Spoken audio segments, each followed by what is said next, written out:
Pessoal, vamos começar então. Bom, queria dar as boas-vindas a todos, todas, todos. E é sempre especial, né, essa aula inaugural, essa começando do semestre. A gente fica muito feliz aqui de receber nosso convidado, Rodrigo Lamar, professor adjunto do Departamento de Antropologia do Instituto de Ciências Sociais da UERJ. Vou resumir um pouquinho aqui. É pesquisador do Residual Lab, da UERJ, e autor do livro Ruínas Circulares, Antropologia da História do Norte do Haiti, que foi recentemente indicado ao Jabuti. Então, é uma alegria muito grande aqui a gente receber o Rodrigo, vai falar um pouco sobre a pesquisa dele no Caribe. Muito obrigado, queria agradecer aos colegas pelo convite de estar aqui. Eu não vou fingir costume, né? Eu tinha convidado uma aula inaugural, estou muito feliz de cumprimentar as pessoas que tiraram tempo para vir aqui, sobretudo as alunas e os alunos que estão começando ciências sociais. Tá? Então, eu espero que essa fala inspire vocês a pensar coisas e há um pouco questões, né, que vão guiar um pouco a formação de vocês. Então, eu começo. O título da fala é O Caribe e o Haiti, as ciências sociais em área de fronteira. Eu começo com uma referência a um autor muito importante caribenho, que é um antropólogo haitiano chamado Friot. Logo no início de um texto publicado na revista Annual Review of Anthropology, em 1992, ele discute como o Caribe aparece à época como uma fronteira aberta na teoria antropológica. De modo categórico, ele afirma o seguinte: o encontro entre a teoria antropológica em qualquer região do globo diz tanto sobre a antropologia quanto sobre essa região. A antropologia caribenha é um bom exemplo. Essa região, em que demarcações são notoriamente precisas, há tempos tem sido uma fronteira aberta da antropologia cultural. Nem centro nem periferia, mas uma espécie de terra de ninguém, onde pioneiros se perdem, onde alguns pernoitam a caminho de melhores oportunidades e onde outros ainda logram criar seu próprio novo mundo. O que ele diz, de fato, se aplica também às ciências sociais como um todo, quando a gente pensa o Caribe. Como ele vai discutir ao longo do texto, o Caribe é o mais antigo palco da expansão ultramarina europeia e a duração desse experimento colonial deixou marcas nas sociedades, paisagens e culturas caribenhas. O Caribe seria, assim, uma região moderna demais para interessar os antropólogos e primitiva demais para atrair a atenção de sociólogos e cientistas políticos. Mas é exatamente essa dimensão heterogênea e fronteiriça do Caribe que Trujillo vai nos chamar a atenção e que eu gostaria de retomar aqui nessa aula inaugural. Mais do que apresentar de modo detido as pesquisas que eu venho levando a cabo no Caribe e no Haiti em particular, o que eu quero é trazer alguns elementos sobre essa região que dizem respeito tanto aos instrumentos do nosso ofício em cientista social, quanto às possibilidades comparativas que o Caribe nos traz para pensar também outros temas e contextos de pesquisa. Claro, eu vou fazer isso também recuperando parte da minha trajetória, dos meus interesses, mas sempre tendo em vista questões mais gerais. Para isso, eu não vou requisar aqui a ideia de fronteira aberta para as ciências sociais, como apresentou o Trujillo nesse texto, né, de 1992, que dá subtítulo ao texto dele. Afinal, já fazem 23 anos, né, que aquele texto foi publicado, e muita pesquisa, de fato, já foi feita no Caribe. Né? Então, levante atenção que é essa fronteira aberta. O que eu proponho, de fato, é pensar em diferentes modulações da noção de fronteira a partir do Caribe. Para isso, eu dividi a minha apresentação em 3 partes. Na primeira, eu vou pensar fronteiras geográficas ou políticas. Na segunda, as fronteiras do humano. E na terceira, as fronteiras como os próprios coletivos caribenhos lidam com elas, as formas, perdão, como os próprios coletivos caribenhos lidam com as fronteiras e muitas vezes as desfazem a partir de lutas que são ao mesmo tempo ecológicas e também antirracistas. Antes de eu partir para a primeira noção de fronteira, né, geográfica ou política, eu queria definir melhor o que eu entendo por Caribe aqui. Eu não sei se vocês já estão familiarizados com o mapa do Caribe, mas eu trouxe algumas representações cartográficas para a gente visualizar um pouco a região e as suas particularidades, né? Bom, nas divisões clássicas, né, que a gente conhece, o Caribe é dividido em o Caribe insular e Caribe continental. Né? O Caribe insular seria formado pelas grandes Antilhas, Cuba, Jamaica, a Ilha Espanhola, né, dividida entre a Ilha Dominicana e Porto Rico. E as Antilhas menores aqui, que são Antigua, Barbados, Guadalupe, Martinica, Trinidad e Tobago. E o Caribe continental, está aqui, um pouco discutido, que são as Guianas e o Suriname. Tem uma representação que eu gosto de mostrar, que é essa aqui, porque ela mostra um pouco o Caribe, uma espécie de encruzilhada entre a Europa, a África e as Américas. Né? A gente vê nessa representação também as correntes marítimas que atravessam o globo, né, os grandes oceanos do globo, e a gente percebe como essas correntes foram centrais também para a própria expansão colonial europeia. Né? A gente pensar que a Europa, corrente das Canárias, corrente do Atlântico Norte Equatorial, e chega ao Caribe, que também se divide na corrente da Guiné. Isso é uma representação também, se a gente for pensar no próprio comércio triangular. Né? Os africanos escravizados, que eram deportados, levados ao Caribe, depois os produtos primários, né, os produtos tropicais que voltavam para a Europa, serviam como uma espécie de marketing de acumulação primitiva. Né? Vou falar um pouco disso mais à frente. A gente percebe o Caribe um pouco nessa dimensão, né? nessa encruzilhada. Mas há também uma noção ampliada de mundo caribenho que inclui áreas mais extensas, com processos históricos similares, como o Nordeste do Brasil, o Sul dos Estados Unidos, partes da América Central e da América do Sul, com as regiões costeiras da Colômbia e da Venezuela. E aqui eu estou me inspirando, né, para pensar esse mundo caribenho, num trabalho recente do Malcolm Frege, um livro dele chamado Uma Ecologia Decolonial. O qual ele vai definir esse mundo caribenho como aquele, eu cito, que concentra, então, as experiências do mundo a partir das histórias coloniais e escravagistas, a partir dos abaixo da modernidade, que não se limitam às fronteiras geográficas da bacia caribenha. Então, esse gesto que ele está propondo, né, essa ideia do mundo caribenho, é uma resposta à própria ausência das experiências caribenhas nos discursos ecologistas e em todo o debate sobre a crise ecológica que a gente vive hoje. O Caribe aparece assim como essa região que esteve no centro de processos de transformação radicais que constituíram o que a gente chama de modernidade. Local de experimentos econômicos, como o colonialismo e a plantation, um laboratório de modos de governança, como foi a recente missão das Nações Unidas, chefiada pelo Brasil, mas também um local de criação e reinvenção de mundos. O Caribe, e isso a gente nota, por exemplo, na vitalidade das criações políticas e artísticas no Caribe. O Caribe foi palco de duas revoluções, ao menos, né, duas revoluções importantes, como a Revolução Haitiana, na virada do século XVIII para o XIX, e também na Revolução Cubana, em meados do século XX, sem falar da Revolução em Granada, entre outros. É do Caribe que vieram dois escritores que receberam o Nobel de Literatura, Derek Walcott, aqui na esquerda de vocês, o V.S. Naipaul, de Trinidad, o Walcott de Santa Lucia, Naipaul de Trinidad e Tobago, além de escritoras como a Jamaica Kincaid, aqui em cima, no meio, né? O casal Aimee e Suzanne Césaire, e cantores como Rihanna, Karol G e o Bad Bunny. Né? Se eu terminar essa palestra com vocês entendendo um pouco melhor o time do Bad Bunny, vou considerar meu trabalho bem sucedido. Bom, então essa foi um pouco a divisão que eu planejei para essa aula, né? As fronteiras políticas e geográficas, fronteiras do humano e as visões caribenhas da fronteira. Bom, começo então pelas fronteiras geográficas ou políticas. Como eu estava dizendo, o Caribe foi o primeiro local da chegada dos europeus, né? Dessa expansão europeia ali no final do século XVI, começo do século XVII.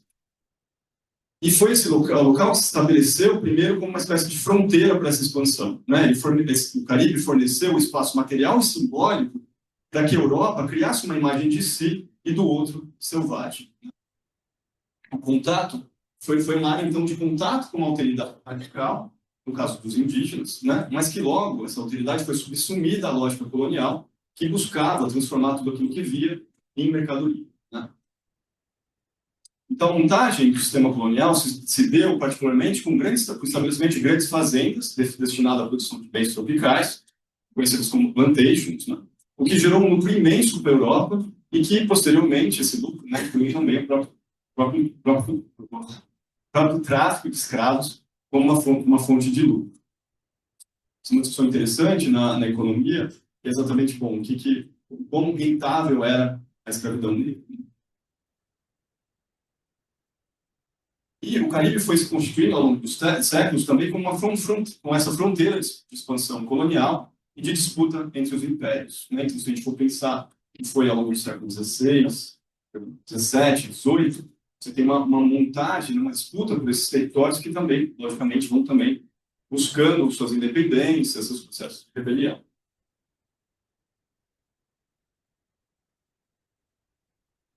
Eu queria apontar, por hora, é a centralidade da plantation durante esse processo, esse período colonial, né?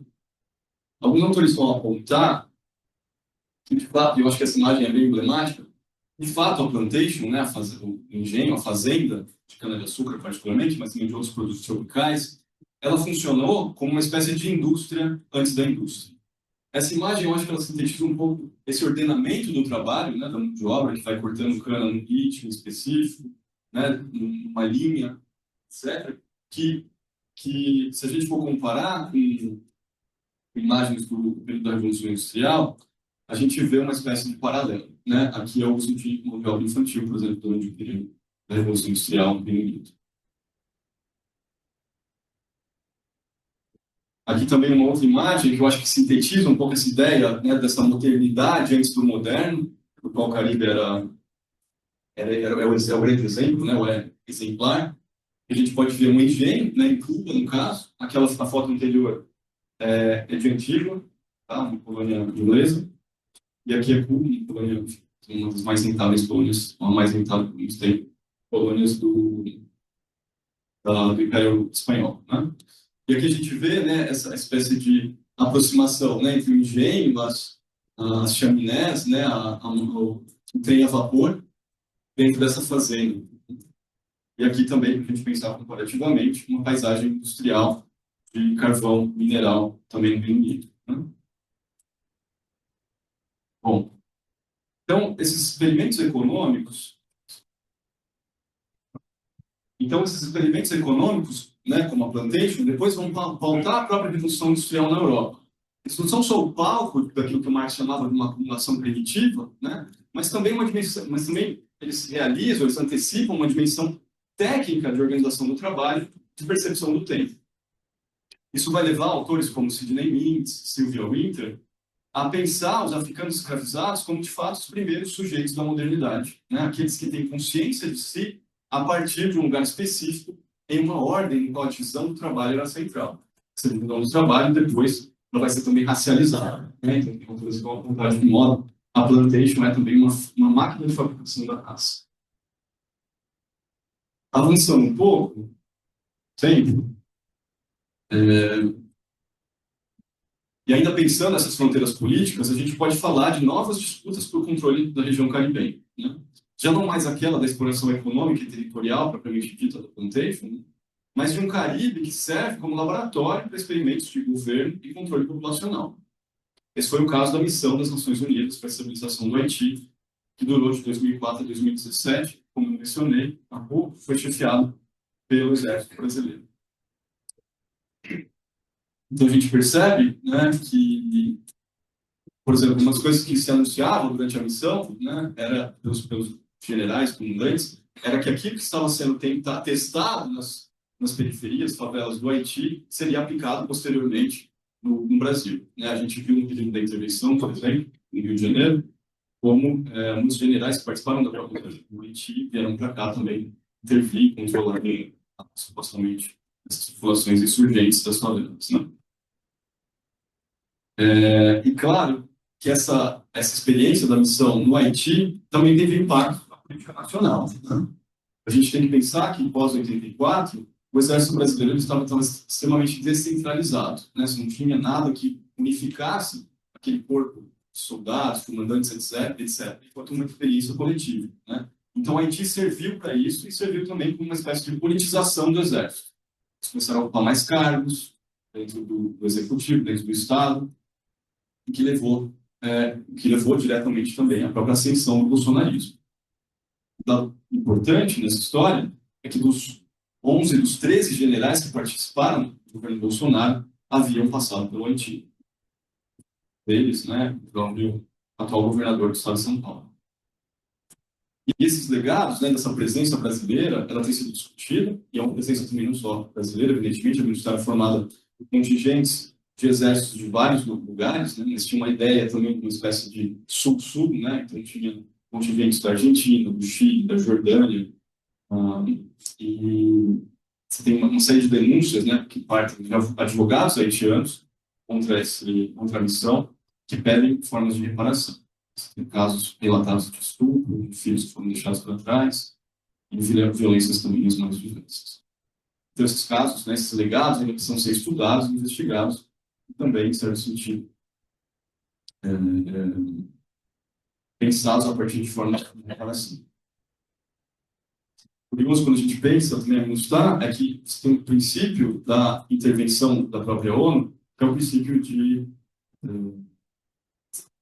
neutralidade, né? Então, como é uma missão externa, os próprios órgãos haitianos não podem julgar, e quem deve julgar são os órgãos nacionais, os estados nacionais, quais os contingentes de exército, de soldados eram ligados, né? Então, o Brasil deveria supostamente julgar, investigar e julgar os seus soldados, o Chile deveria investigar os seus soldados, mas a gente sabe que isso não acontece, né? E aí tem outros legados também importantes, além dessas violências, como foi o caso da chegada do cólera no Haiti, né? Você tem o vibrião colérico que sai do Sri Lanka, que aparece de repente no Caribe. Isso aconteceu, mas que a ONU não tivesse ligado por muito tempo, apareceu no Caribe, né? Que era algo que, enfim, uma doença que não existia.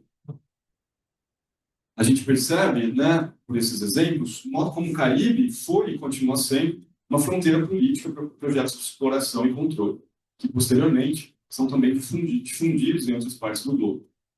Foi assim com a plantation e também com as formas de violência e controle exercidas durante o período da MINUSTAH. Mas vale lembrar também que por trás dessa busca por controle sobre o Caribe existem também disputas sobre o que é humano, né? Normalmente as coisas estão juntas, né? A definição de fronteiras políticas são também definições de fronteiras ontológicas. E é sobre isso um pouco que eu queria falar nessa segunda parte. Eu começo então com uma figura, com dois personagens clássicos da literatura inglesa, que é o Próspero e o Caliban, que é uma peça do Shakespeare que foi escrita no século XVII, né, 1610, 1611. E essa aqui é uma montagem, não consigo identificar qual montagem, do Shakespeare, como ele foi, não tirei a foto, não diz de quem é, etc. Mas ela mostra muito bem o que são esses dois personagens, essas duas personagens. O caso Próspero é alguém que, enfim, passa por uma tempestade, que vai parar numa ilha e que se defronta com esse outro, né, que é meio animal, meio monstro, meio humano, que é o Caliban. E aí, Caliban, né, o termo ressoa com Caribe, com canibal, né, faz parte um pouco desse universo semântico aí, lexical da expansão europeia e particularmente do Caribe, né? Então, eles condensam essa oposição entre o humano e o não humano que se replica em diferentes cenas, tempos e documentos. No caso da Tempestade, ela acaba se tornando uma obra clássica também para autores caribenhos, né, escritores e artistas caribenhos que depois vão repensar essa oposição entre essas duas figuras, né? Próspero é aquele civilizado europeu que se sente impelido a escravizar o Caliban, né? E que depois, enfim, aparece também em outros trabalhos, como a Tempestade, como esse César, talvez seja o exemplo mais clássico, né? Mas existem outros. Eric Walpole também faz poemas sobre o Caliban, e sobre o Próspero, etc. Quando a gente vai especificamente para a documentação colonial, um dos temas que atravessa os primeiros séculos da expansão europeia é exatamente a questão da humanidade dos indígenas e também dos africanos deportados às ilhas e territórios do Caribe. E é curioso notar que, enquanto traficavam, vendiam, escravizavam negros, assassinavam indígenas, né, os europeus discutiam nos jornais e parlamentos europeus, né, os sentidos de liberdade, da liberdade, que no caso da Revolução Francesa, era uma liberdade que se limitava aos brancos, pois não era nada contraditório para as ideias iluministas, né, no caso, conviver com as colônias escravistas. Nesse ponto, uma sugestão importante para vocês, como fazer cursos de introdução à ciência política, né, pensamento político clássico, etc., é sempre pensar a genealogia das categorias que vocês vão estudar, tais como liberdade, propriedade, indivíduo. Muitos desses conceitos foram discutidos na Europa por filósofos que lucravam direto ou indiretamente com a escravidão atlântica, e que sabiam do que acontecia nas colônias, como era o caso do John Locke, né, que tinha ações na Bolsa de Escravos, ou do próprio Hegel, que lia, né, acompanhava os acontecimentos, por exemplo, da Revolução Haitiana. Né. Quando ele vai discutir, por exemplo, a dialética senhor do escravo, a metáfora que ele vai usar é a metáfora da antiguidade clássica, quando, na verdade, ele estava acompanhando diretamente o que acontecia numa colônia francesa. Autores que têm discutido isso de modo mais detido, como é o caso da Susan Moore, né, ela tem um livro que chama Hegel e Haiti, e o Paul Johnson, né, que tem um livro que chama, um artigo importante que chama Ideologia Atlântica, da Possessão, que o Gabriel traduzia o professor aqui da casa, né, no caso, no período colonial, indígenas e negros eram retratados, muitas vezes, como bestas ou animais, e por isso deveriam ser submetidos à lógica civilizatória do trabalho forçado. Descrições de africanos à venda ou anúncios da busca de escravizados fugidos, por exemplo, se assemelhavam à descrição de animais. Falavam do porte, dos dentes, das marcas corporais, se tinham ou não aquelas impressões na pele que faziam com os animais, etc. Inclusive, né, os mesmos termos para fuga eram aplicados tanto a escravizados quanto a animais. Isso é muito claro, por exemplo, no vocabulário colonial espanhol, francês e inglês, né, que é o termo maroon, os cimarrones, o marrom, em espanhol. Né? No Brasil, a gente traduz como quilombo, né? Que tem uma outra origem. Mas a gente tem usado também como quilombismo, né? Para traduzir uma clonagem, etc. Então, esses termos, na verdade, eles transitavam entre o universo humano e o não humano. Nesse ponto, eram abundantes as metáforas de animalização que são parte do repertório moderno até hoje. Esse repertório racista moderno até hoje. Não preciso dar exemplos, né, para evitar falar disso, mas a gente sabe que a primeira acusação que se faz de uma pessoa racializada é chamada de um termo animal. Não sem razão, a lógica por trás da escravidão sempre se assemelhou às lógicas de domesticação animal. A animalização e racialização, ou seja, a produção da noção de animal e a produção da noção de raça, parecem operar de maneiras muito próximas quando a gente olha para o colonialismo. Porém, momentos políticos mais recentes também revelam a perenidade das fronteiras do humano nas representações sobre o Caribe. Data de 1932, por exemplo, o primeiro filme sobre zumbis. Esse aqui, chamado White Zombie. Ele retrata um feiticeiro, né, no caso representado pelo Bela Lugosi, né, o famoso Defeito Drácula, dono de uma plantation, olha só, no Haiti, inclusive, que se apaixona por uma donzela viajante, né, e que busca capturá-la com a ajuda dos mortos-vivos que estão sob o seu poder. O filme saiu no auge da ocupação do Haiti pelos Estados Unidos, que durou de 1915 a 1934, e se baseou, de fato, em relatos de viajantes e fuzileiros navais estadunidenses que descreviam com um olhar racista anti-negro, né, muitos deles vinham do próprio sul dos Estados Unidos, né? Eles descreviam essas cerimônias haitianas tradicionais envolvendo transe e possessão. Eles descreviam esses sujeitos como animais, como bestas, como bebiam sangue de animal, etc. Uma sugestão de pesquisa possível aqui, de fato, é reler esses relatos, né, essas narrativas de fuzileiros navais e de outros viajantes, ao lado dos relatos de generais e soldados brasileiros que participaram da Minustah. Muitos desses textos dos generais foram, inclusive, publicados com a ajuda de colegas nossos. Merece, por sua vez, também uma investigação mais detalhada. Como eu afirmei há pouco, a expansão europeia e as diferentes disputas imperiais contemporâneas que incidem sobre o Caribe não se realizaram, evidentemente, sem respostas ou formas de contestação da parte de coletivos caribenhos. Vale a pena olharmos para o modo como as fronteiras são vistas a partir do Caribe. Isso é na terceira parte. Se pensarmos no caso do colonialismo e da plantation, sempre houve, desde o momento da captura, formas de resistir às violências impostas pela escravidão, ou à violência imposta pelo colonialismo. Se a gente pensar nas revoltas, primeiras revoltas indígenas, ou nos próprios barcos, né, quando os africanos capturaram, tentavam de alguma forma se apoderar daqueles barcos, muitas vezes muitos deles faziam recurso ao suicídio, né, a violência era tão grande que eles preferiam ir para outro mundo, ou rebeliões também na própria plantation, né, nas próprias fazendas, tacando fogo em canaviais, etc. Mas dentro da própria plantation, né, não necessariamente essas formas de resistência, essas formas de contraponto ao colonialismo aconteciam de maneira tão direta assim, né, no sentido de tacar fogo na casa grande, envenenar os senhores, no caso, tacar fogo ao canavial.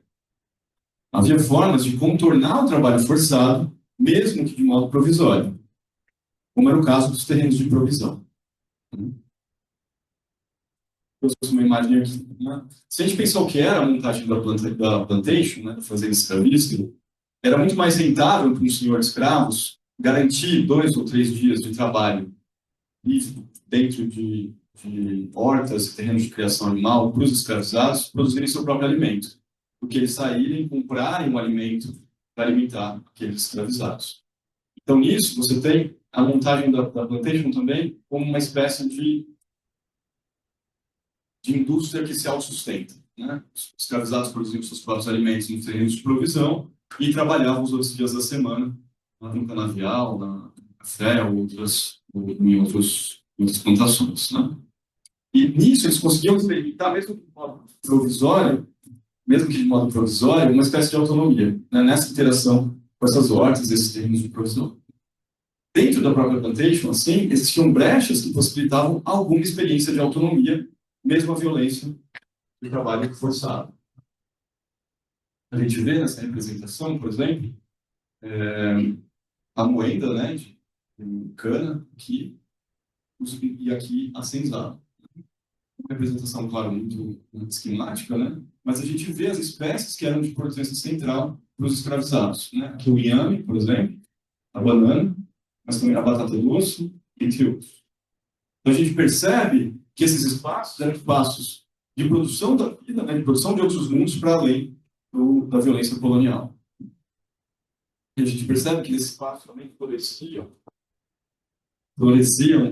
outras espécies que muitos africanos conseguiam trazer da África, né? Mas também espécies indígenas.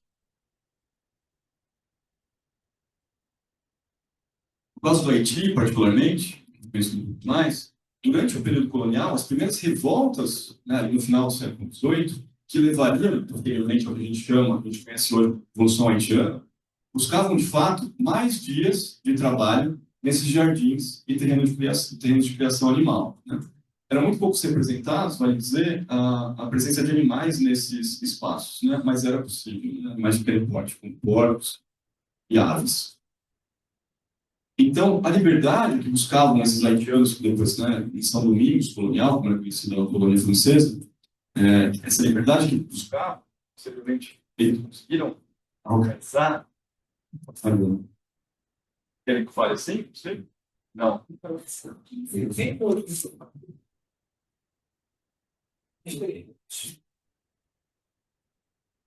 Não entendi muito. Não, eu posso seguir, mas dá uma cortadinha. Fez dramático. Então, a liberdade que buscavam e que os haitianos conseguiram alcançar foi uma liberdade calcada em formas de interação com a terra, com as plantas e com os animais. Então, tem uma materialidade da liberdade aqui que é muito simbólica, que talvez seja, de fato, a liberdade que tenha, do qual a gente herdou muito mais do que a liberdade que imaginavam, que planejavam os filósofos europeus iluministas da época.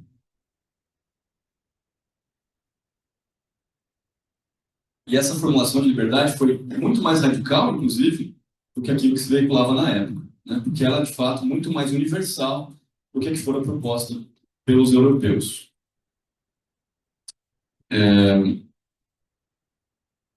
No artigo 14, que vocês podem ver aqui, da Constituição de 1805, da Constituição haitiana de 1805, Só para lembrar, né, o Haiti ficou independente declarou sua independência em 1804, é um processo revolucionário, a gente identifica como 1791, o início das revoltas mais robustas, e o último confronto foi em 1803, no norte do Haiti, e em 1º de janeiro eles declaram independência. Então, o artigo, e aí, em 1805, é publicada a primeira Constituição haitiana, do país independente. A gente lê o seguinte: todos os cidadãos, de agora em diante, serão conhecidos pela nominação genérica de negros. O artigo vem logo depois de um outro que conferia a cidadania aos alemães e poloneses, né, que haviam lutado ao lado dos haitianos contra os franceses. Né? A presença dos poloneses é curiosa, porque ela, durante a tentativa do Napoleão de se apoderar de São Domingos, né, a colônia que era a colônia mais rica do Caribe, de fato, chegou a ser responsável por 60% dos produtos tropicais consumidos na Europa, para vocês terem uma ideia. Quando Napoleão tenta se apoderar, a gente tem que lembrar que ele estava se expandindo também pela Europa, e muitos soldados que faziam parte do contingente francês eram soldados de outros países, os poloneses, por exemplo. Então, os poloneses, quando chegam no Haiti, isso tem relatos históricos, eles chegam no Haiti e se dão conta que, olha, a gente está do lado errado. Eles passam para o lado dos revoltosos, né, do exército indígena, como é conhecido o exército dos haitianos. Né? E aí eles ganham, né, uma menção, né, a referência de cidadania na primeira Constituição haitiana. E é curioso notar, né, que esse artigo que vem logo depois dessa referência de cidadania aos alemães, no caso dos alemães é porque eles se casavam com os haitianos, né? E aí ganharam também a cidadania, muitos deles eram comerciantes.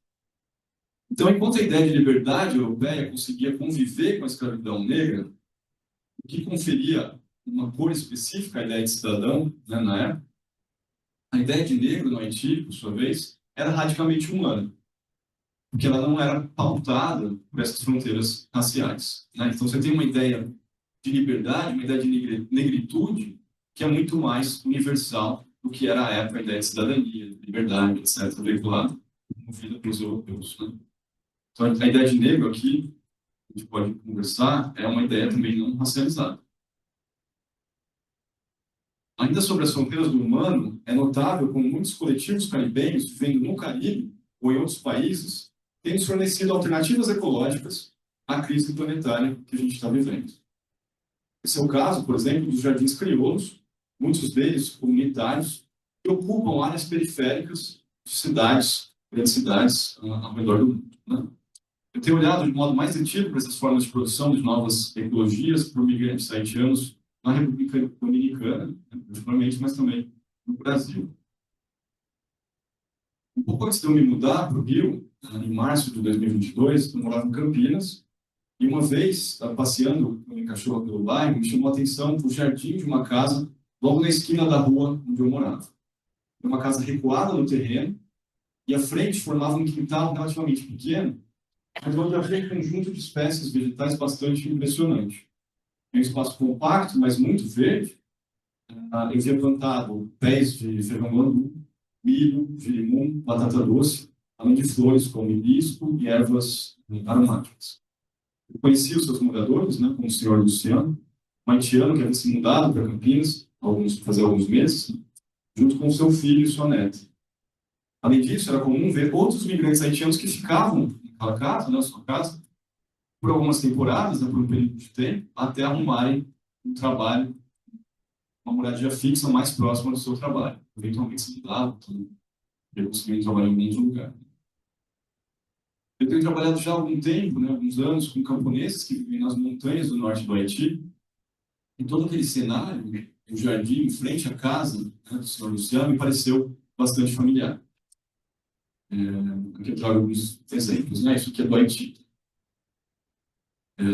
A prática de plantar espécies de vegetais em conjunto, formando uma espécie de mosaico agroflorestal, é algo comum nas áreas rurais do Haiti. E esses jardins crioulos, que a gente pode chamar assim, combinam sempre plantas de diferentes origens, como milho, batata doce, café, feijão, cacau, inhame e banana. O que faz lembrar também os próprios jardins das senzalas, né, dos escravos. Na casa do senhor Luciano, muitas das plantas que ali floresciam germinaram sementes ou mudas que ele mesmo e outros haitianos trouxeram, né, do Haiti. O que era plantado servia para a alimentação dos moradores e moradoras da casa, mas também para cerimônias e homenagens a espíritos e antepassados, como a sopa de girimum, né, preparada religiosamente todo dia 1º de janeiro, no Haiti, e também por toda a sua diáspora, né, uma forma de celebrar a Revolução Haitiana e a luta dos antigos escravizados. Está perto do almoço, gente? Então, é muito bom mesmo, se tiver a chance de provar. São esses alimentos que criam, né, chamado de jugo, né, sopa de girimum. São esses alimentos que criam e reatam laços com seres que habitaram a terra, uma terra que pessoas como Luciano via como estrangeira, mas sobre a qual eles estavam buscando construir um lar, né, construir um lugar. Exemplos como esse também surgem em outros contextos, né, de imigrantes, né, como as hortas comunitárias do Centro Cultural Porto-Riquenho, em Chicago, aqui à esquerda, e o jardim haitiano, essa não foto ali, uma casa abandonada em Santo Domingo.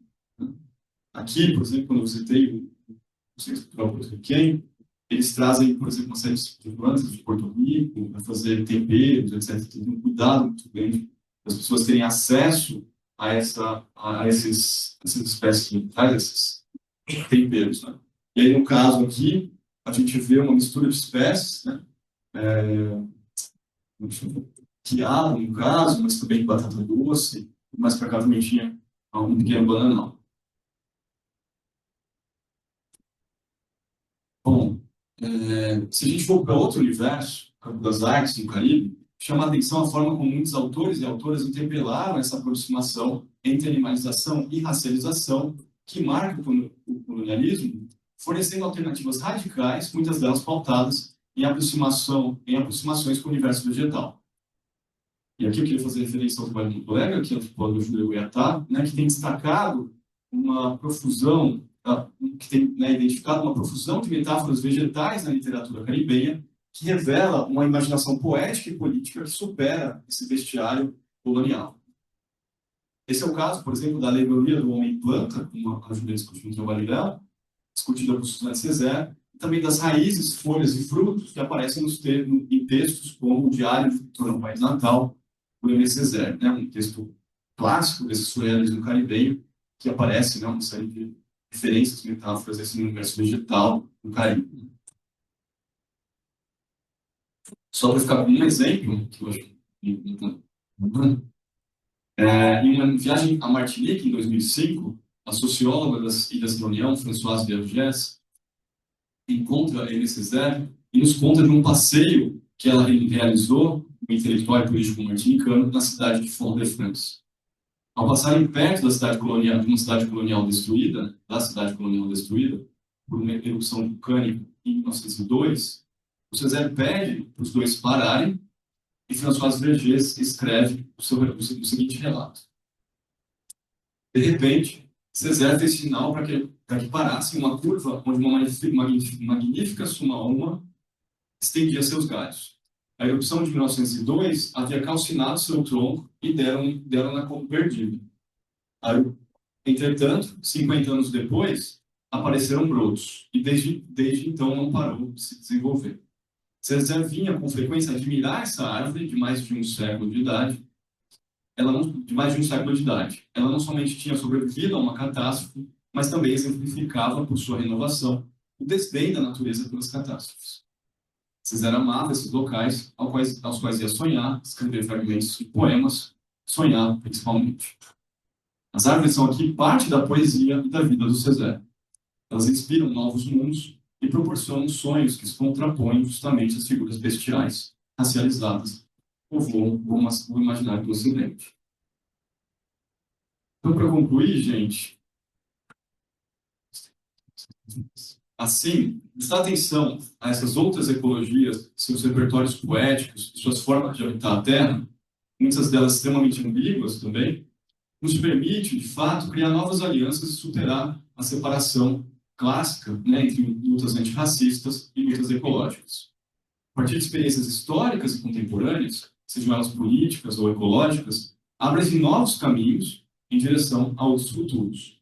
Muitos desses futuros antecipados por pessoas que carregam em seus corpos a experiência do colonialismo e da plantation. No texto de Michel Foucault, que mencionei na abertura da aula, O autor defende que o Caribe é uma região marcadamente indisciplinada, avessa à rigidez das fronteiras disciplinares. Como espero ter mostrado aqui, o Caribe, ou melhor, o mundo caribenho, nos convoca a olhar de frente às ambiguidades e heterogeneidades da vida política e social. Uma atenção particular à história de cada contexto e aos diferentes jogos de escala. Sem a pressa de chegar a sínteses mirabolantes ou a conceitos fáceis. Mais do que aplicar um aparato conceitual a uma realidade específica, se fosse externa a ela, o que o Caribe nos convida a fazer é pensar para além das fronteiras pré-estabelecidas, sempre atentos ao modo como formulações locais carregam consigo uma potência analítica e um poder pedagógico. Nesse sentido, e eu acho que isso vale para qualquer outro tema ou contexto de pesquisa que vocês, alunos e alunas aqui, vierem a se dedicar, é importante buscar também outras fontes de inspiração que não só os textos de sociólogos, antropólogos, cientistas políticos. Né? A literatura, as artes, a história, sempre nos ajudam a entender melhor nossos contextos de pesquisa e de formas muitas vezes mais criativas do que o cânone disciplinar apresenta. Né? É isso, acredito, que nos ensina o Caribe e as suas fronteiras, sempre sujeitas a disputas e novas formas de criação. Obrigado.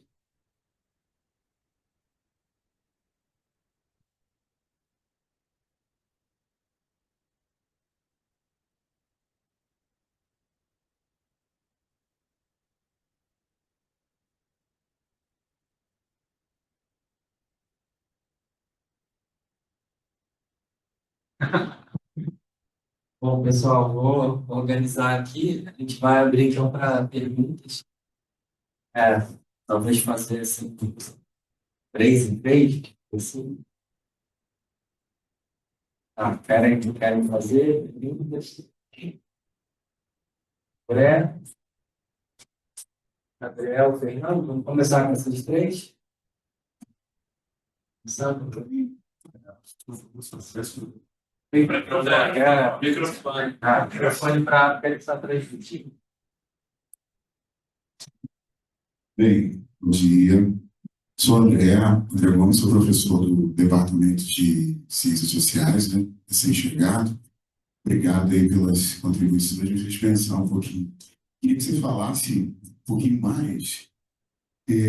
Pode ser que você já tenha um entendimento, mas eu estou tendo agora, né? Então, sobre a ideia de negro e negritude não racializada, né, que você falou que está disposto a falar um pouco, eu queria te ouvir um pouco mais sobre isso. Obrigado.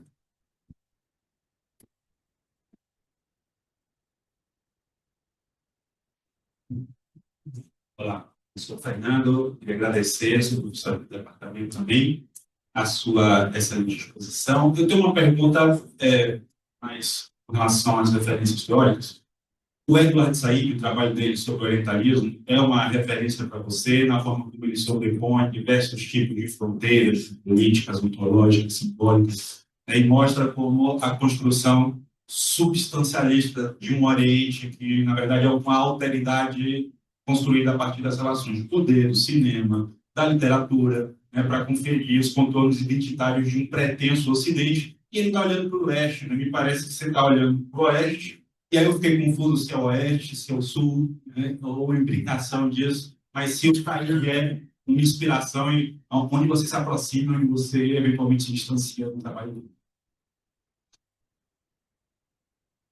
Rodrigo, é uma alegria te ouvir de novo. Acho que eu tenho 2 perguntas. A primeira é sobre a etnografia, já bem antiga, né, da Zora Neale Hurston. Se tem algum efeito, né, na pesquisa que se faz até hoje em dia no Haiti, ou se é algo de fato que está muito distante no tempo. Fernando Boas, né, para quem não sabe, isso é muito tempo por fora do cânone, né, da disciplina. A segunda é algo que me fez pensar, lembrando de um conceito do Igor Kopitov, de fronteira, né? No caso africano, essa noção de que você tem uma reprodução sociopolítica de um modelo que acaba sendo influenciado culturalmente, mas as pessoas passam a habitar esse território de fronteira, né? Como ele diz lá. E ele faz uma conexão disso com a expansão, com a disponibilidade de terra, né, efetivamente, no continente africano, que é bem diferente do que existe, né, no espaço como Haiti, Martinica, assim. Daí eu fiquei pensando essa ideia que você trouxe para a gente é frutífera, né, da brecha camponesa.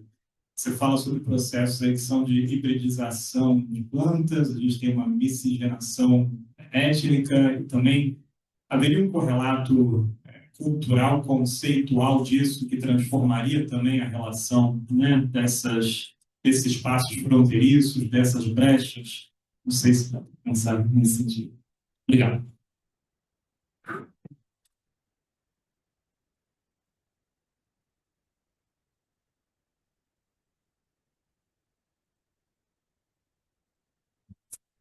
Múltiplas questões, todas muito difíceis. Mas, André, prazer em te conhecer, André. Parabéns por ter entrado aí. Questão, né, eu acho que eu falei muito rápido, né, sobretudo no momento que a gente está no Brasil, está sendo discutido, né, perto de tudo, questão negra, né, o que é negro, o que não é negro, né. Eu não quis necessariamente dizer que negritude não racializada no sentido de não são negros, né, são, mas tem uma potência universal da experiência do negro ali que está sendo trazida em questão, sendo trazida à evidência, né, e essa experiência é a experiência que confere no caso específico dos haitianos, é claro que isso tem enfim, outros sentidos que vão ganhando, né, no mundo negro. No caso específico da Revolução Haitiana, a ideia de negro é conferida a todo aquele que sofreu a violência colonial. Né? Então, um dos artigos da própria Constituição haitiana é de que todo sujeito que foi escravizado, que pisar os pés no Haiti, vai ser considerado cidadão. E todo cidadão haitiano é negro. Então, você universaliza aquilo que a ideia de branco, na época, claro que isso, né, parecia necessariamente assim nos textos, mas o subtexto era esse. Se você consegue formular a liberdade com referência à escravidão no período da antiguidade clássica, e não a escravidão que acontecia ali nas colônias ultramarinas europeias, quer dizer que essa liberdade não é para todo mundo. Então, a ideia de negro, ela não é racializada no sentido de que para você ser negro, basta você ter uma experiência histórica de negro e que confere a cidadania, a liberdade dos haitianos. Né? Estou pensando aqui, talvez, enfim, se quiser pensar mais, eu falar um pouco. Mas é mais nesse sentido, né? A ideia de negritude como algo universal. Então, ela abarca muito mais do que exclui. Acho que é isso que eu estou querendo dizer. Então, em certo sentido, a gente pode pensar em paralelos com o debate que está sendo feito no Brasil sobre o partido. Diferenciação, os pardos não são negros, são pardos, é uma categoria excludente, né? Os haitianos, a negritude, ser negro é algo universal, todos somos negros desde que tenhamos sofrido com isso, ou queiramos não passar por essa experiência, não subjugar o outro à escravidão.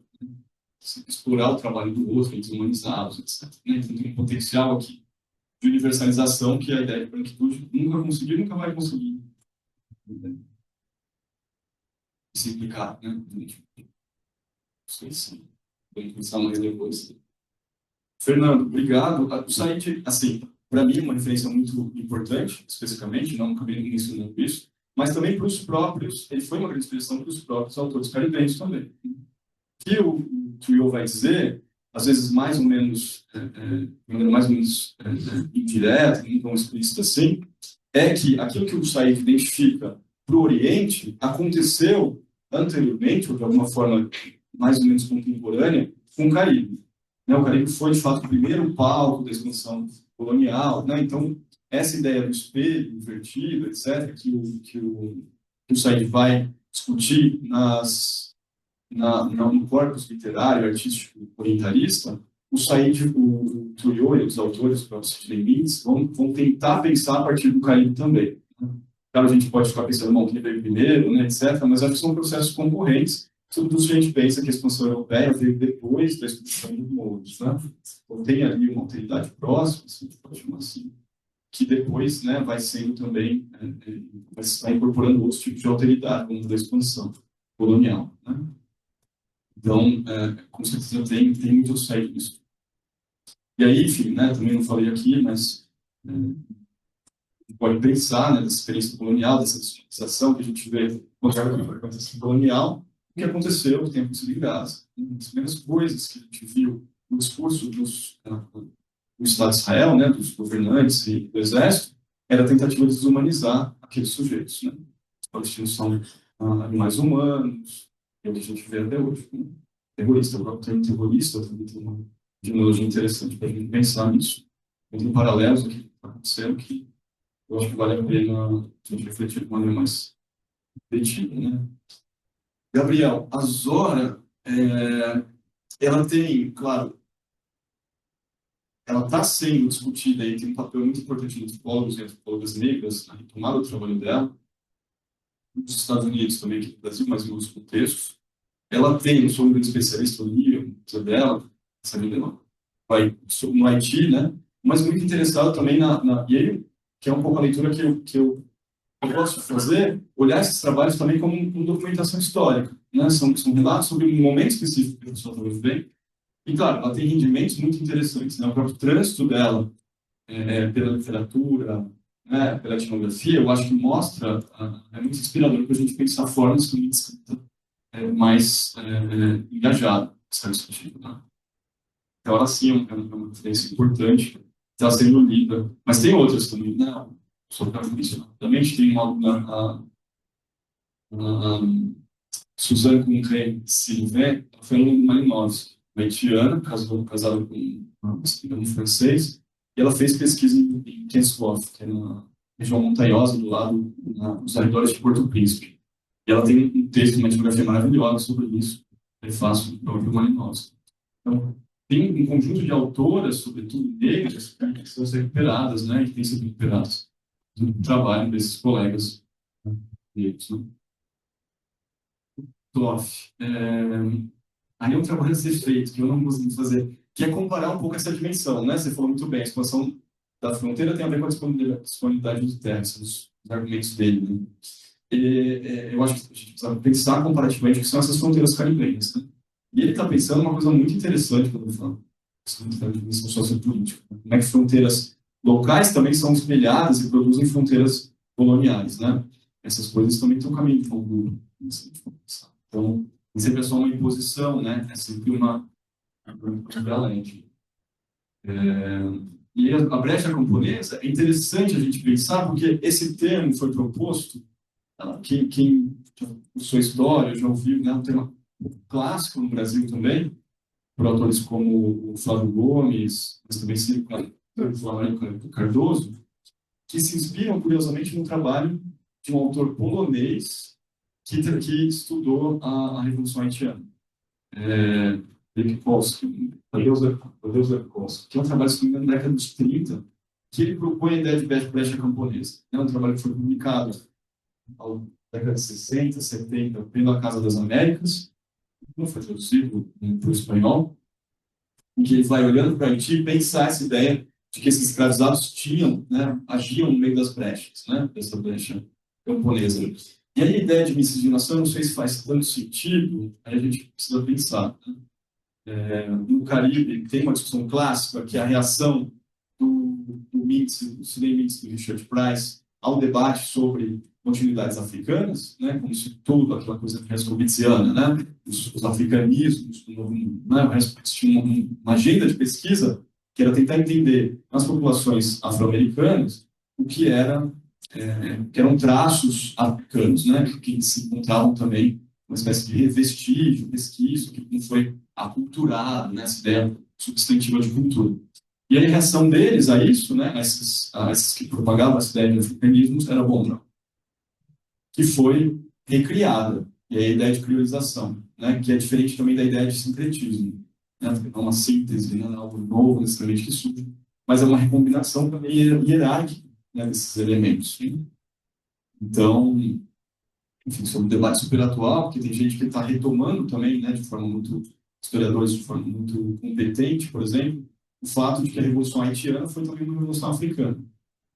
Se a gente levar em conta, eu não tenho aqui agora, mas se a gente levar em conta, por exemplo, que na década que antecede a Revolução Haitiana, então a gente está falando de 1780, você tem uma chegada massiva de africanos, do Reino do Congo, especificamente.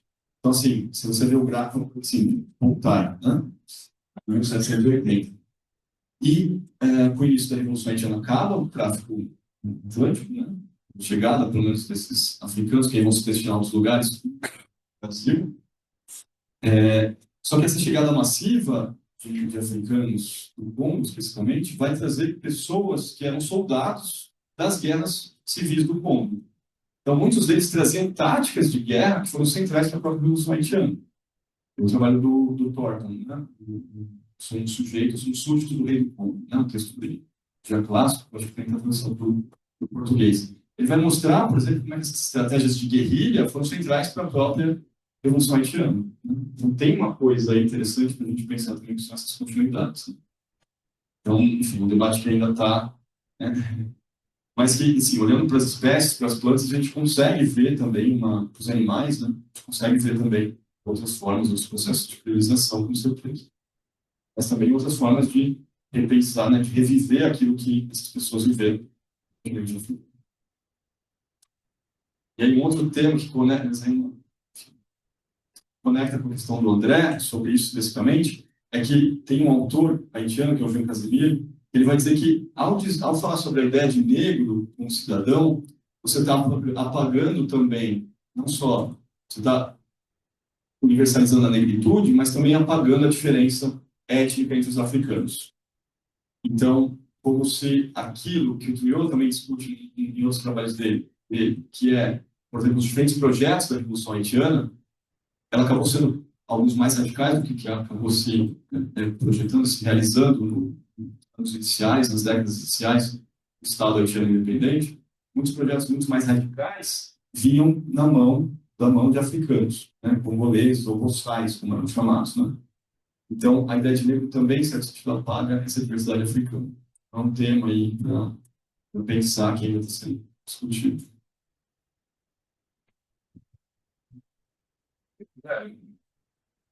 Vou fazer mais uma rodada.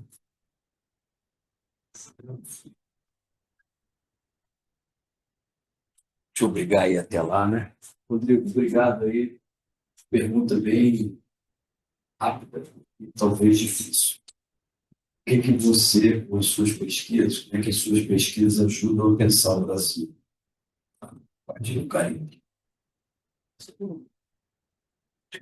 Entendeu? Oi, Rodrigo, obrigada, prazer, meu nome é Thaís, eu sou professora aqui do departamento também. Minha pergunta dialoga um pouco com a Marcela, em certo sentido. Eu fiquei pensando muito no diálogo entre esses jardins que você mostra e os jardins quilombolas, especificamente no trabalho da Rita Montezuma, professora da Federal Fluminense de Geografia. Ela faz essa análise atual dos jardins quilombolas e ambientes urbanos aqui no Brasil, especificamente no Rio de Janeiro. Eu queria que você fizesse esse exercício de diálogo assim, entre os jardins quilombolas e esses jardins que você trouxe para a gente do Caribe, principalmente uma questão que eu fiquei olhando da questão da coletivização. Assim, se há uma coletivização dessa produção tão rica que você mostrou aqui, e como isso é exposto, de certa forma, nas ruas, nos ambientes públicos das localidades onde vocês vivem, como que é feito, curioso, assim. A Rita Montezuma, nos trabalhos dela, mostra muito essa questão da coletivização das casas. E curioso se acontece o mesmo, se há uma coletivização da produção das casas também na realidade caribenha. Obrigada.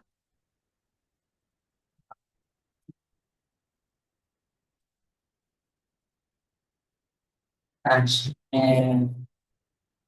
fiquei curiosa porque quando eu cheguei um pouquinho mais à frente, estava na parte da você faz referência à tempestade. E aí o MCZ ele faz essa analogia da tempestade, né, de Shakespeare com o aspecto do colonizador e do pensamento hegemônico, né? Figura de Ariano. E aí eu queria que você fizesse essa interseção, né? Mas trazendo para a questão, né, do brasileiro, no caso. A gente tem tantos discursos se conflitando, né? E para qual destino isso está levando a gente. Também gostei muito dessa perspectiva do meio ambiente que me remeteu também ao Malcolm Ferdinand, né?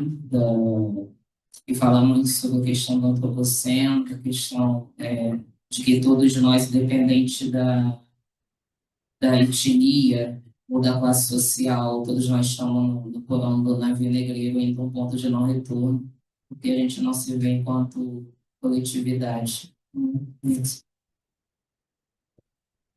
Marion, meu nome é Marion.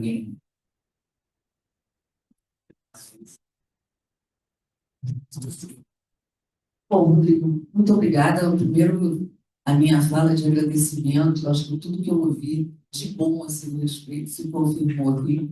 Eu acho que tem uma pesquisa muito potente e uma imaginação também muito potente, no sentido de articular elementos de literatura, né, e história, enfim, há um contexto muito persuasivo, um contexto semântico muito persuasivo. Então, gosto muito disso, acho que o seu trabalho é super interessante, mas eu estava achando curiosa, porque primeiro foi uma bancada de, né, indagações antropológicas, aí a bancada urbana começou a se manifestar, né? Então, o Marcelo fez uma pergunta, a Isa, né? E agora eu queria te perguntar um pouco sobre o rendimento analítico, né, da ideia de plantation, nos termos que você trouxe, quer dizer, apontando a linha industrial, né, apontando uma certa pré-indústria, ou seja, uma ontologia arcaica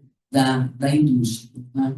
Porque eu acho que, nesse caso, faltaria um aspecto que é a cidade, ou aquilo que poderia ser, né, aproximado conceitualmente a essas reuniões, né, enfim, personagens mais livres. Né? A Isa mencionou o quilombo, né? Eu mencionaria a favela. Você sabe que o Chamo Azul, que é um intelectual que você deve conhecer, da Martinique, ele escreveu um livro chamado Texaco, né? Que é um livro que ganhou o prêmio Goncourt na França, e é um livro extraordinário, porque ele fala exatamente do que significa essa cidade, que é a cidade da origem da América, que veio com os escravos. Né? Nós estamos falando de um mundo urbano que está em projeção. Né?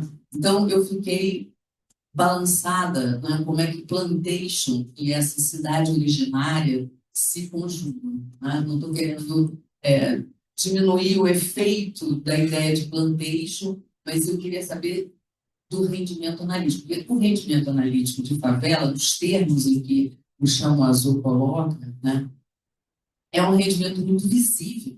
Né? Então, era isso. Mas, enfim, era só para te agradecer. Essa minha fala é mais uma homenagem do que propriamente uma indagação. Muito obrigada.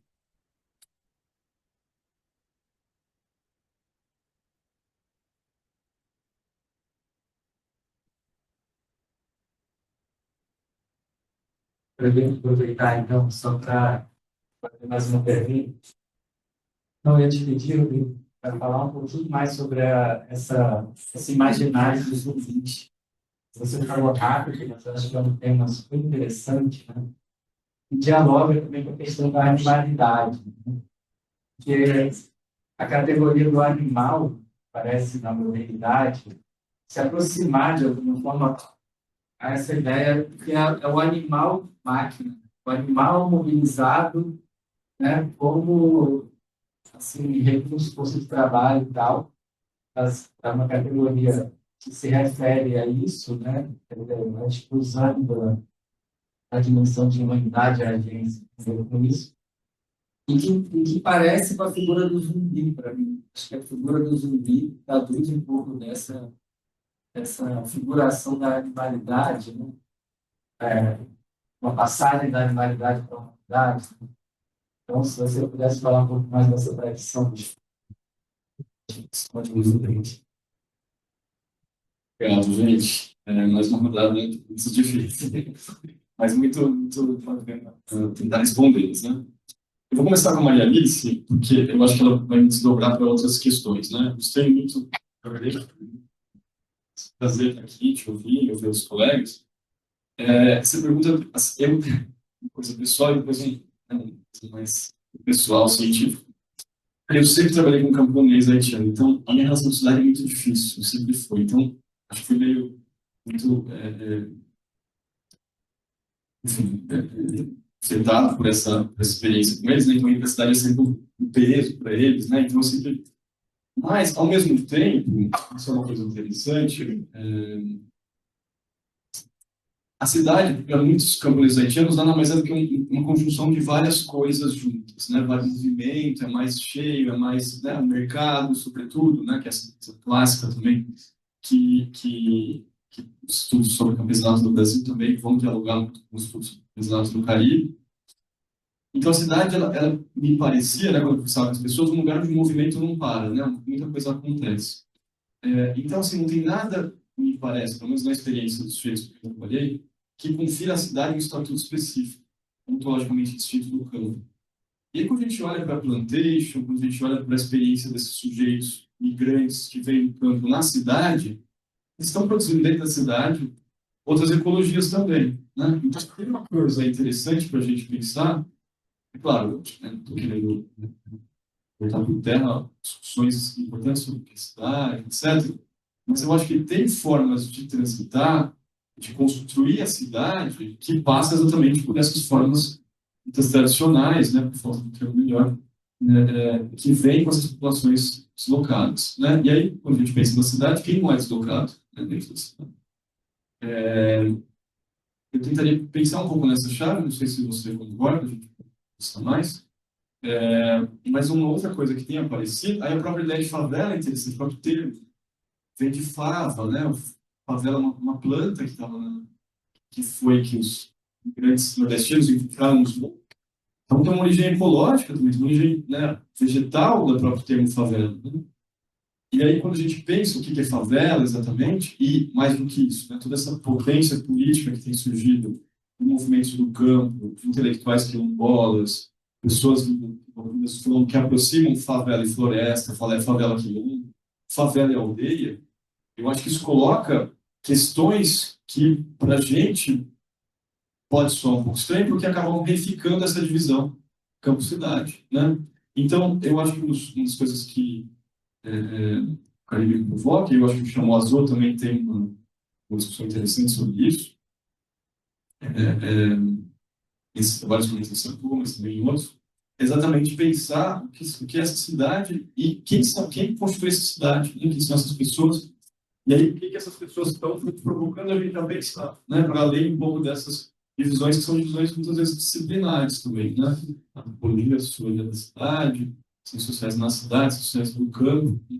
E aí, qual a validade disso no mundo contemporâneo? Que é isso, as pessoas estão fazendo jardins, em todo canto, né? Fora.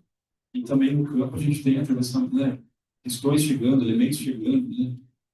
Que a gente antes identificava como parte da cidade, como é o caso do agronegócio.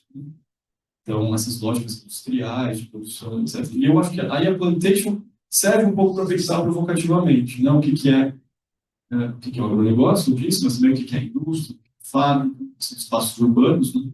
Mas que eu acho que a plantation ajuda a gente a pensar. E aí, nesse ponto, talvez, e aí esse é o argumento do outros de limites, né? A plantation talvez não seja tão arcaica assim. É, de fato, primeiro, né, a modernidade que antecedeu o moderno, né? A modernidade que precedeu o moderno. E aí eu acho que isso bagunça um pouco as nossas categorias. Não sei se concorda, mas com certeza a gente pode pensar mais. Vamos conversar mais ao longo do texto. Ela tem muito treino, com certeza. Mas isso é algo novo para mim, né? E aí respondendo um pouco, Thaís e Marcelo, que acho que são perguntas parecidas, desde que eu mudei para o Rio, eu tenho tentado também trazer um pouco dessa pesquisa para cá, né? E aí os jardins crioulos, né? Conversando um pouco com os haitianos, o que você tem é uma negação, dizendo, não, a gente não faz jardim aqui, mas quando você vai visitá-los, tem sempre um cantinho que as pessoas plantam, seja uma coisa ou outra. Então, a gente vai percebendo como nessas brechas, de novo, que é interessante pensar que de brecha não tem nada, né, se a gente for ver, porque na verdade é o centro da vida daquelas pessoas. Se a gente se chama de brecha, e aí é muito curioso a gente pensar, a gente faz ciências sociais, que é de onde a gente está contando essa história, né? A gente pode chamar de brecha quando a gente conta a história da plantation, ou do ponto de vista da plantation, né, em algum sentido. Porque para essas pessoas, o que era a brecha, de fato, era o plantejo, que era algo que eles tinham que ir lá e fazer, né? Então, violência, eram coagidos, e a vida deles estava em outro lugar. Então, a brecha, na verdade, não é a brecha, é a vida deles que está ali. Então, a gente um pouco bagunça de novo um pouco essas categorias, né? Onde estão as coisas. E aí, se há coletivização, eu já tinha me falado do trabalho da Rita, da Thaisa, e fiquei, enfim, tenho que ir atrás, pensar que são esses jardins crioulos, né, dos migrantes, não só do americano, mas também do Brasil. Se há coletivização, né? Há, em parte, né, as pessoas se ajudam a plantar, se tem formas de mutirão, né, no Haiti chamam de convites, que é um termo que vem do convite, né, do espanhol, e que são essas formas de mutirão, de trabalho coletivo, de entreajuda, e que são centrais para a vida social haitiana. Mas, então, você tem uma produção de trabalho coletivo, mas você tem também, e tudo aquilo que é produzido, você leva para o mercado, você vende, você tem acesso a dinheiro, para escolar, para ritual, funerário, casamento, etc. Mas você tem também um esforço sempre das pessoas dividirem aquilo que produzem. Então, toda a comida que você vai necessariamente ter que fazer circular. É uma espécie de obrigação moral. A gente tem um debate interessante, né, da economia moral, né, proposta pelo Thompson, né, que depois foi revista por outros autores, como James Scott, mas também mais recentemente pelo próprio Jefferson, né? Então, essa ideia de uma economia moral que vai motivar essas pessoas a sempre se trocarem tem uma dimensão de coletivização, né, que aí é algo que marca as etnografias feitas no Haiti, né, essa ideia de coletividade, uma solidariedade, uma horizontalidade, mas que também é sentido como um peso para pessoas de lá. Né? Eu lembro de, né, elas me diziam, olha, a gente adora fazer isso, mas é um peso. Né? E aí a ideia de infortúnio é muito central, né? No Haiti as pessoas, que a gente chama de camponês, né, se definem como malheureux, né, desafortunados. São malheureux, as pessoas falam muito isso. E malheureux é aquele, né, o desafortunado, é aquele que tem que estar o tempo todo cuidando dessas relações. Então, cuidando de mandar comida, cuidando. Não é só um lugar idílico no campo, as pessoas trocam, trabalham com isso. Não, é um peso. Você precisa nutrir essas relações, é um peso para as pessoas. Né? Mas é algo que faz parte da vida delas. É algo que vira um futuro em que as coisas sejam mais trocadas, que haja mais abundância, etc. E aí, quando a gente olha, pensando aqui também no Brasil, quando a gente olha para esses jardins crioulos também, a gente percebe muitas descrições mais clássicas do que é o trabalho no campo no Haiti, mas também dá para a gente pensar o que é o trabalho no campo no campesinato negro no Brasil, ou dos quilombolas, etc., não necessariamente nessas etnografias mais clássicas, os trabalhos sociológicos, eram racializados, né, eram ditos que eram populações negras, né, etc. Muitos desses trabalhos vão caracterizar o trabalho deles como um trabalho técnico, né, de agricultura, como um trabalho insuficiente, um trabalho predatório. Você tem isso como estados erosões, né? Você tem, por exemplo, o próprio Alfredo Metro, que vai para Haiti, faz um trabalho clássico sobre o mundo haitiano, também escreve sobre camponeses haitianos, né? E o que ele vai mostrar é isso, é que eles não estavam preparados, eles precisavam de aprimoramento técnico, de europeus, americanos, que fossem lá, ensinassem eles a plantar. Como que eles fazem? Eles estavam fazendo, eles fazem desde sempre. Então, você tem uma associação entre trabalho no campo que visa uma produção específica, um tipo de produção específica e o lucro, que é associado também diretamente à branquitude. Uma ideia de aptidão ao trabalho no campo é o que motiva, por exemplo, até hoje a expansão da fronteira agrícola, do que a gente chama o Cerrado, né, no Mato Piba, especificamente. No Mato Grosso, eu via muito isso, né, os gaúchos que chegavam com essa ideia de não, nós vamos trazer o verde para o Cerrado, nós sabemos trabalhar no Cerrado. Toda a população indígena e negra que estava lá, supostamente não sabia.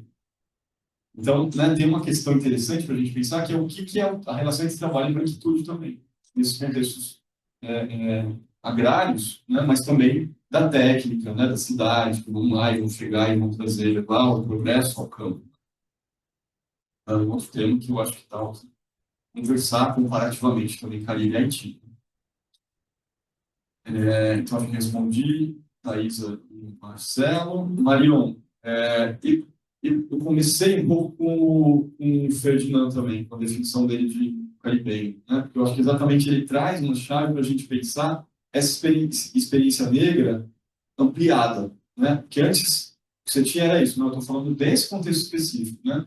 Então, a opção dele, que eu acho que é uma opção radical e muito interessante, de traduzir marronagem, que eu estou falando dos contextos, né, caribenhos, francófonos, especificamente, traduzir marronagem como quilombismo, que foi uma escolha dele, tem um potencial aí para a gente pensar comparativamente, que era algo que o próprio Dias Nascimento, Beatriz Nascimento já fazia, né? A ideia da praxis territorial negra, por exemplo, é o que está lá nos trabalhos sobre o quilombismo da Beatriz e do Abdias, né?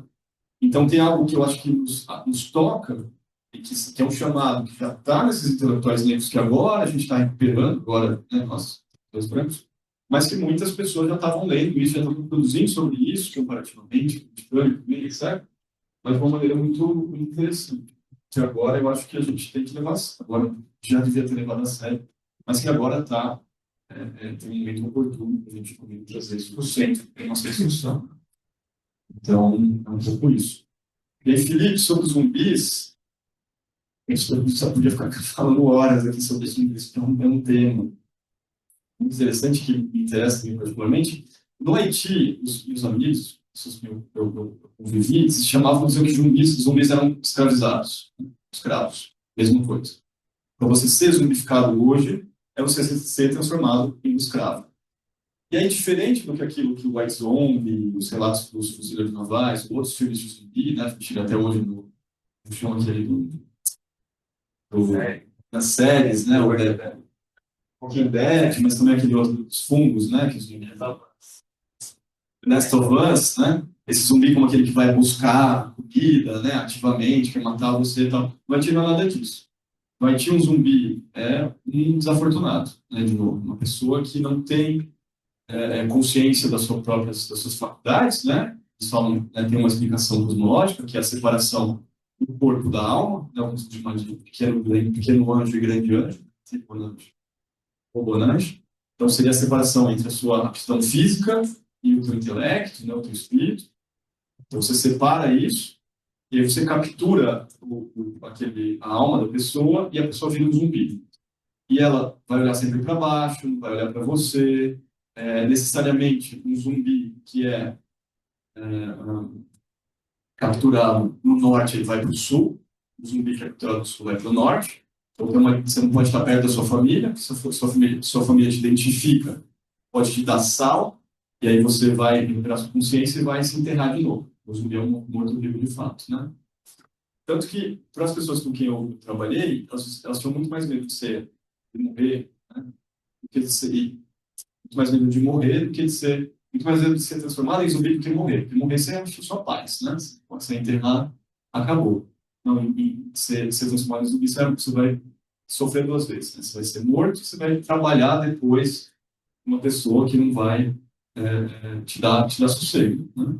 E aí, zumbis são pessoas que trabalham em fábricas, pessoas que trabalham em grandes plantações, etc. Então, e aí é uma coisa que eu tento trabalhar um pouco no livro, é uma espécie, a zumbificação é uma espécie de teoria, né, etnográfica do trabalho alienado, né? Porque, no limite, quem não é zumbi hoje em dia, né, pouco isso, né, aquele que não tem consciência, né, toda a ideia da alienação do Marx, se fosse consciência, tem tudo a ver com a zumbificação, né? Então, tem um paralelo interessante ali, né, para a gente pensar também de novo a ideia de trabalho. E aí a categoria animal também é central, né? E a máquina, malha, né, do Descartes, ela, em certo sentido, a gente mostra um pouco esses trânsitos, né, também de radicalização e radicalização, como o zumbi opera um pouco nessas chaves também, né? Meio morto, meio vivo, e o animal também com essa figuração de humanidade. O animal também com essa figuração do trabalho, né? Aquele que trabalha, aquele que tem que ser, né? Aí ainda tem também essa semântica colonial, né? O animal que vai moer, vai operar a moenda da cana-de-açúcar, porque uma aproximação possível aí, escravizado, o animal que o escravizado criava, né? Mas e aí é uma ideia interessante, né? Essa aproximação, né, também pode produzir, é um pouco que a Costa fala no Afrodogma, que é um livro que Felipe Seixas não gosta. Ela vai dizer que essa aproximação entre animal e sujeito racializado ela possibilita também a produção de outras formas de animalidade.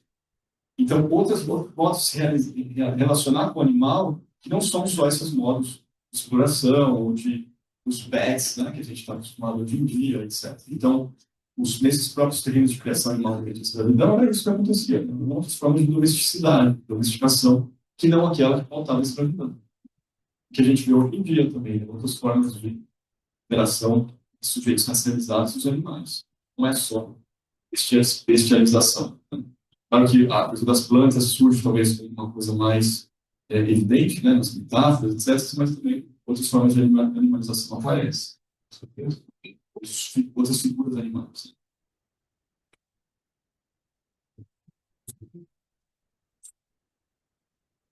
Bom, pessoal, acho que agora a gente encerra, né? Já. Sei, não, estou aqui. Bem, alguém com uma última pergunta assim? Pode. Baixa.